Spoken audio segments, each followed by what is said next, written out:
Hey everyone and welcome back to WaverlyReads. So today we are doing my March wrap up. Finally, I've been waiting to do this for ever. March has gone so very slow, but I got a lot read, so that is great. So this month I read 12 books. Sorry about cheating the thumbnail. 6 of them were on my Kindle, so I've decided to twist up my wrap-ups a little bit and get a little bit more technical and mathematical. So I've decided to start adding charts and stuff like that into my wrap-up, so we'll see how it goes. So as you can see, the 12 total books I read this month really do vary in my rating system. 5 of the books I read got 4.5 stars out of 5. 2 books got 4.7 stars and the rest of the books got 4.4 stars, 4.1 stars, 3.1 stars, 2.7 stars, and there is a 0-star rating, but we will get into that. So the first book I read this month was on my Kindle, and that is True Calling by Siobhan Davis. As you can see, this book got quite high ratings. It got 4.5 stars for its writing quality, it got 5 stars for its characters, 4 stars for the storyline, 4 stars for the readability, and 5 stars for the ending. Overall, this book received 4.5 stars out of 5. If you like the Selection series and the Hunger Games series, then I think you would really like this book. Sci-fi but dystopian, but also star-crossed lovers, and they're being set out to, they've basically been put through trials to find out who they are going to marry. They have no choice in the matter. I really enjoyed this book. The ending got 5 stars out of 5 because no, it didn't wrap up everything, but it definitely made me want to pick up the second book. I would definitely say go pick up this book. For now it is only Kindle based, but it is free, I believe, still on the Kindle. I got it for free, so I believe it is still free on the Kindle, so definitely go check that out if you are interested. The next book I read is Court of Mist and Fury by Sarah J. Maas. It's got 0 stars. For everything, I DNF'd this book. 204 pages. I will be doing a video on why I DNF'd this book, but that will have spoilers in it. 0 stars out of 5 stars just because I couldn't complete this book. I don't DNF books, and I DNF'd this book. I want to start ranting about it now, but I'm not going to. I'm going to save that for its own separate entire video. The next book I read is a kid's book. I don't own it. I read this to my niece again, another one I read to my niece to put her to sleep, and it just wasn't that good. That is The Leopard Perch by, who is it? By Kathy Hoopman.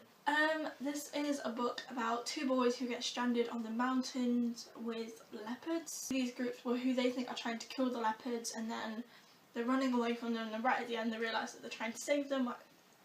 I don't know, it was really weird, really random, just a kid's book. As you can see, this in general got really low ratings. The only reason that it actually got the rating it did is because of the readability, but by all means it's a kid's book, it's bound to be readable. Then I read the entire Percy Jackson and the Olympians series, all 5 books. So starting with The Lightning Thief, this got quite high ratings. As you can see, it got 4 for writing quality, 4.5 for characters, 4.5 for storyline, 5 for readability, and 4.5 for the ending, all in all getting a 4.5 out of 5 star rating. Give Monsters varied a little bit more. It got 4 for writing quality again, but then it got 4.5 for characters, only a 4 for the storyline, because honestly I didn't really enjoy the storyline of this one. It got 5 for readability and 5 for the ending, because the ending was absolutely amazing and made me instantly want to pick up the next book. All in all, again, it got a 4.5 star out of 5. Writing skills, again, it changes a little bit more. It got 4 for writing quality, 5 for characters, because I really enjoyed the characters that they introduced in this one. 4.5 for the storyline, because I thought it was better than Sea of Monsters. 5 for the readability, but only 4 for the ending, because I feel like the ending didn't do the book justice. All in all, again, it got 4.5 stars out of 5. Battle of the Labyrinth, I think, was my second favourite in this series. Writing quality, again, it got 4 stars. For characters, it got 4 stars because I didn't like some of the characters in this one. Storyline, it got 5 stars. In my opinion, this is one of the best storylines in the series. The readability got 4.5 stars. I think this is why it got dragged down a little bit, because I don't know why I struggled to read this one a little bit more, even though I enjoyed it a lot more. And then the ending got 4.5 stars out of 5. All in all, only getting a 4.4 stars out of 5. which makes me kind of sad. And then The Last Olympian is my favourite in the series. So it only got 4 stars for writing quality. I don't see a difference between the last book and the first book in the writing quality department. The characters got 4.5 stars. The characters got a lot better in this book. The storyline, the readability and the ending all got 5 stars out of 5. Brilliant storyline. I read it instantly and quickly and it was an amazing read.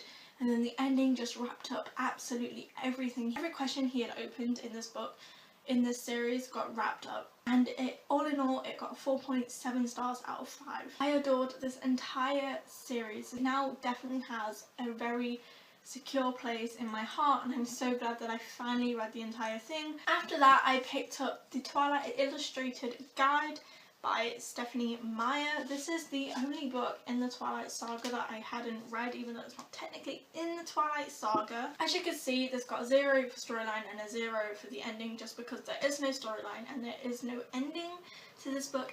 It's technically a non-fiction book about a fictional world. I really did enjoy this. I found out so much more about the characters, the location and why she did what she did, and the location and why she did what she did, and I found it really interesting to read, and I found out a lot that I didn't know to begin with. The writing quality, it got a 4.5 just because it was so straight to the point and it was just genuinely just a good read. Like, it was informative but fun. I gave characters a 5 even though it's technically not a character-based book. It's about characters. You find out so much more about the characters and their backstories. Even like small characters, you find out a lot about their backstory, and I really liked that, so that definitely got a 5. And then the readability got a 4.5 because most textbooks just drone on and on and on, but this made it interesting, and I don't even understand how it made it interesting. It just really did, and I thoroughly enjoyed it. If you're a fan of Twilight, definitely go pick this up if you haven't. The next book I read is really short, and I am actually published in this book, and that is #trending by the anthology group of First Story at the Ball Academy. That's the high school I went to, and I was involved in a group of many different people. We have Bethany, Casey, Ellie, me, Carly, Kimberly, Paris, Shakira, Sophie, Taylor and Tia, and we've all written multiple different things in this book, and I just wanted to have a look back at our writing style 4 years ago, I think. Yeah, 4 years ago, but technically we wrote it 5 years ago because it was in 2012 that we started writing these. I got mine autographed by most of the people in the group. Forever going to keep this just because you can't buy it anywhere. It's not for sale, it's just our personal book, but I'm so proud of it. Didn't get that good rating just because 5 years ago we weren't that good writers, okay? So the writing quality got 2.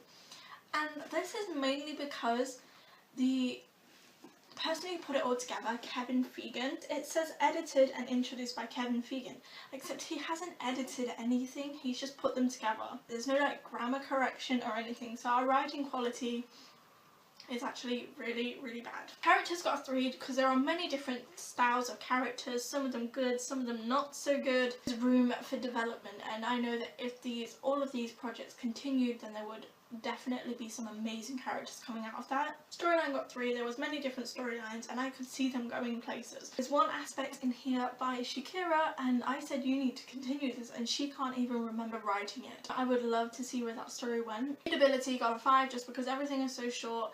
Nothing is long, and it's really compact and little. And then the ending got 0 just because the ending, there is no ending. These are little aspects, they're either poems or just little short snippets or little paragraphs about things, and just there is no specific ending, so I didn't even improvise that into the rating. All in all, it got 3.1 stars out of 5. The next book I read is Anna Dressed in Blood by Kendare, I think that's how you say it, Kendare Blake, and I loved this book. I was so skeptical about reading it just because I don't see how people could put horror in a book, and I don't scare easily, so no, this book did not scare me. As you can see, I did really, really enjoy it. I can't wait to pick up the next book. For writing quality, it got 4 stars out of 5 just because I felt like the author was writing very simplistic when she could have made it a lot more technical. So maybe that's just me, like I like reading into depth about this because, you know, with Supernatural they speak Latin and everything, so. Characters got 4.5 stars out of 5. I loved like every single character in this book. My favourite is probably Thomas. I do also love Cass and Anna, of course. The character I didn't like is Mike, but I think that's kind of the point, like you don't like Mike's character. And I got a 4. She could have done a lot more with the storyline, made it a lot scarier than she actually did, but it was still a really good storyline, and I liked the background behind Anna, and I really did enjoy this book. Readability is a 5. I read it so quickly, I didn't even realise. And then the ending got 5 stars out of 5. Oh my god, the ending. Oh my god, the ending. Overall it got 4.5 stars out of 5, and it's a favourite book of mine. And then the last book I read this month was The Scorched Trials by James Dashner. It's got pretty high ratings until it came to the ending, which I think really let down this book. I have a really unpopular opinion with this. I personally prefer this book over The Maze Runner, and I know a lot of people say that after The Maze Runner this series just goes whee. Where I feel it kind of went like, not whoosh, but it went like whoosh. I really enjoyed the book aspect. The ending just really disappointed me, and I won't be picking up the next book. For writing quality it got 4. Characters got 4.5. I loved every single character in this book. Okay, maybe not every single character, but I loved most characters. Storyline got a 4, which I think it could have got a 4.5 for storyline, because I did really enjoy the storyline. I don't know why I've rated that so low. Readability got 4.5. I zoomed through this book in a couple of hours total, maybe 3 or 4 hours. And then it comes to the ending. The entire book builds up to you expecting this amazing ending where all your questions are going to be answered, but instead it twists it. Instead of wrapping everything up, it adds another question, and that is your ending. I feel like the reason James has done that is to make it so people pick up the next book. So yes, I want my questions answered, but no, I'm not going to read the next book to get those answers, because it should have answered these questions before adding in another question. So these are most of the books that I read in March 2017. If you enjoyed this video, please give it a big thumbs up. Comment down below if you have read any of these books and what you thought of them. Subscribe if you haven't already. Thank you so much for watching. I hope you enjoyed. My name is Waverly, and now I'm off to read. Bye!